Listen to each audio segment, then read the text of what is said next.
আজকে আমরা জানবো অসুস্থ ব্যক্তি কি কুরবানির মাংস খেতে পারবে। অনেক সময় এমন প্রশ্ন আসে, যে ব্যক্তি অসুস্থ তাকে কুরবানির মাংস খাওয়া যাবে কি না।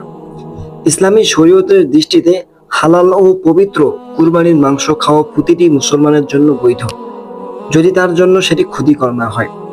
কুরআন ও হাদিসের আলোকে দেখা যায়, রাসূলুল্লাহ সাল্লাল্লাহু আলাইহি ওয়াসাল্লাম নিজেও কুরবানির মাংস খেতে এবং তা সাহাবীদের খাওয়াতেন। তবে যদি কোনো ডাক্তার বলেন এই মাংস খেলে রোগী আরো বেশি অসুস্থ হয়ে পড়বে, তাহলে সেটা না খাওয়াই উত্তম। সুতরাং শরীয়তের দৃষ্টিতে অসুস্থ ব্যক্তি কুরবানির মাংস খেতে পারবে, যতক্ষণ না তা তার স্বাস্থ্যের জন্য ক্ষতিকর হয়। ধর্মের সাথে সাথে চিকিৎসার পরামর্শ মানা জরুরি। ইসলাম সবসময় ভারসাম্যের শিক্ষা দেয়।